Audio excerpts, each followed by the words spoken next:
dengan aset-aset investasi yang mungkin akan menjadi aset yang paling gemilang di tahun ini. KCIM Management melihat seperti apa? Kalau per sekarang yang kita lihat itu sekarang big banks. Big banks, karena interest rate-nya kemungkinan besar akan turun ya. Tapi ini ada uncertainty juga dari US, angkanya economic data dari US itu masih kuat.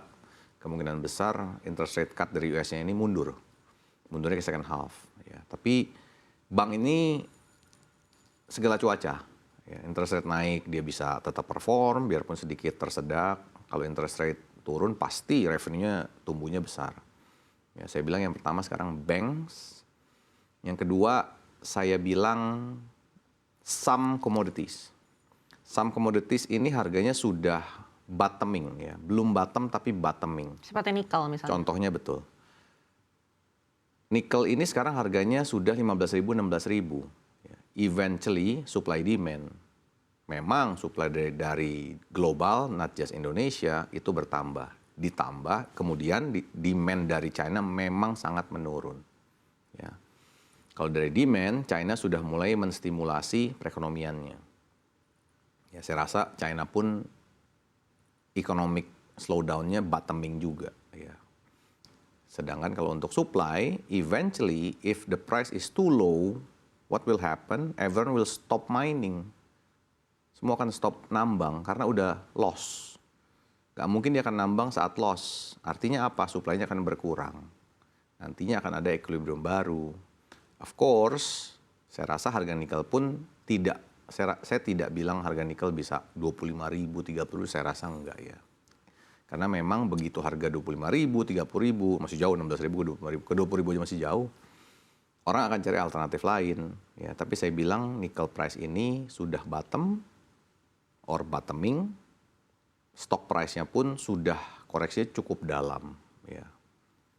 Other than that, kita suka telcos.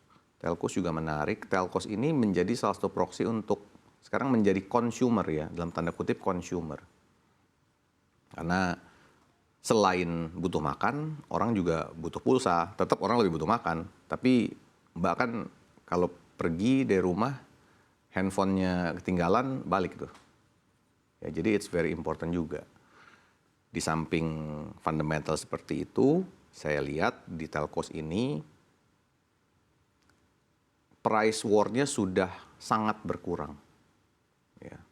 Jadi sementara 3 itu dulu, terutama big banks sih. Big banks ini saya rasa temanya bagus, ditambah dengan pemerintahan baru. Pemerintahan baru ini biasanya foreign investor-nya ini masuk. Ya. Tapi makanya, again masih 8 bulan lagi untuk pelantikan, 8 bulan, ditambah lagi mesti bentuk kabinet, tambah lagi kabinetnya mesti kasih lihat initial move-nya seperti apa.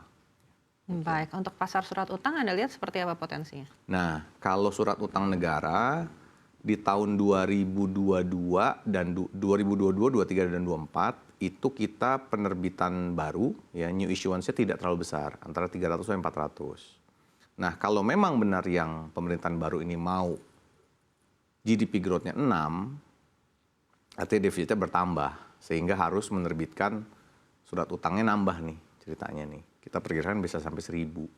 Ya, yang tadi 300-400 bisa jadi 1.000. Nah, kalau seperti itu mungkin, tapi untungnya ada offset dari interest rate cut. Kalau interest rate cut kan harga bondnya naik. Tapi kemungkinan besar jika memang penambahannya dari 300-400 ke 1.000 cukup banyak, kemungkinan besar price appreciation or capital gain dari surat utang negaranya agak terbatas ya. Baik, Anda sendiri sudah melihat apakah di KCIM ini ada shifting mungkin dari pasar ekuitas ke pasar surat utang? Kalau ngomong industri asset management ya, saya selalu bilang Indonesia ini mentalnya masih deposan. Yaitu mereka lebih senang yang stabil. Mereka lebih senang yang lebih pasti. Ya, karena yang stabil yang nggak ada, cuma deposito doang stabil. Deposito pun bisa turun naik. Tapi kalau fixed income lebih pasti ya. Kuponnya berapa, misalnya kuponnya 5, kalau ada capital gain bisa jadi 6 atau 7 misalnya. Tapi kalau harga bond price-nya turun, dari kuponnya 5 mungkin bisa turun jadi 4. Not bad. Atau 3,5, not bad. Sedangkan kalau equity itu tahun ini bisa jadi juara 20%, tahun depan bisa cuma 5. Ya. Jadi kalau saya sih selalu bilang tergantung dari risk appetite dulu. Kebetulan menurut saya risk appetite orang Indonesia itu masih deposan, yaitu lebih senang yang stabil. Nah, makanya kita lihat dan kita buktikan dengan pertumbuhan banyaknya anak muda sekarang, mestinya secara teori saat muda, saat kita masih berkarya sangat tinggi karyanya, kerjanya masih banyak, mestinya risk appetite-nya lebih tinggi, artinya lebih berani yang beresiko. Tapi untuk yang sudah menengah ke atas dan umurnya sudah terbilang senior, hampir pasti deposan. Baik, kita kembali ke Pak John.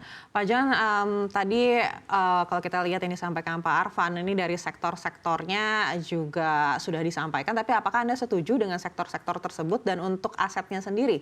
Anda menilai seperti apa pasar ekuitas dibandingkan dengan pasar surat utang?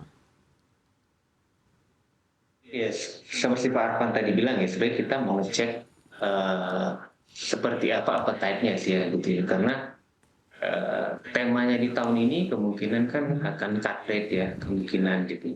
Kemungkinan akan cut rate, kenapa? Karena sebenarnya kalau Indonesia sendiri suku bunga yang sekarang itu menurut saya sih benchmark-nya too high. Kenapa? Karena inflasi Indonesia sendiri sih udah lower dibanding 3% gitu. Meanwhile ini kita di 6% gitu benchmark rate kita. Berarti kalau kita lihat 10 years dengan inflasi udah sekitar 3,5%-an real interest rate di Indonesia gitu ya. Jadi sebenarnya menurut saya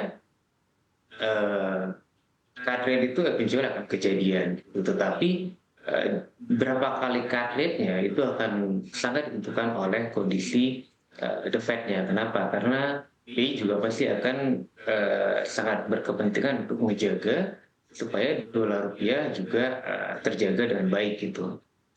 Jadi kalau kita misalnya kemarin kita lihat data-data Amerika which ternyata inflasi lebih tinggi, walaupun inflasi lebih tinggi itu agak tricky ya. Kenapa? Karena inflasi lebih tinggi di Amerika itu, kenapa? Karena Biro Pusat Statistiknya Amerika itu sedikit nge-twist cara perhitungan inflasinya gitu ya. Dan lebih lebih fokus pada certificate dibandingkan good price gitu ya. Itu yang mungkin salah satu faktor membuat inflasi lebih tinggi. Sementara kalau Fed sendiri itu lebih ngeliat bukan ke CPI tapi ke PCE gitu. Itu yang mungkin akan kita lihat apakah di akhir bulan nanti PCE keluar itu lebih sesuai dengan lebih inline dengan harapan Fed atau enggak gitu. Karena itu akan menentukan kapan mulai cut-nya gitu ya. Karena kemarin market pikir Maret, ubah ke Mei, sekarang market berpikir akan Juni gitu. Dan kalau misalnya Fed-nya naik nurunin bunga, kemungkinan BI akan nurunin bunga. Kalau BI nurunin bunga dan global yang mendukung, kemungkinan harga bonds akan naik gitu ya. Walaupun tadi Pak Arfan juga bilang bahwa kalau misalnya pemerintah mau ekonomi naik tinggi gitu ya, di atas 6% mungkin perlu nerbitin obligasi. Saya rasa sih, seperti saya sebutin tadi awal, Indian pemerintah akan realistis menurut saya. Saya nggak terlalu yakin kalau misalnya pemerintah tiba-tiba isu 1,000 trillion a year gitu ya, saya nggak begitu yakin gitu. Jadi kalau kita ngeliat kalau Fed yang nurunin bunga, kemudian global mendukung gitu ya, Indonesia cenderung bunga, kemungkinan sisi obligasi akan lebih baik ya ke depannya ya, kemungkinan dan returnnya akan baik ya. Sementara untuk saham menurut saya memang saham-saham tertentu akan keimbas dengan penurunan suku bunga, misalnya banking tadi Pak Arfan juga bilang gitu ya. Kemudian properti, which properti ini udah berapa lama agak mendem gitu ya. Mungkin untuk saham-saham itu ya itu akan naik gitu. Baik. Pak John, singkat saja target rupiah di akhir tahun di level berapa menurut Anda? Saya sih masih berpikir dolar rupiah akan berada di range 14.8, 15.6 ya. Jadi mungkin kalau tidak terlalu ada goncangan-goncangan, mungkin di sekitar dekat-dekat 15.000 ya mungkin ya Pak ya, sekitar 14.8, 15.100 kemungkinan.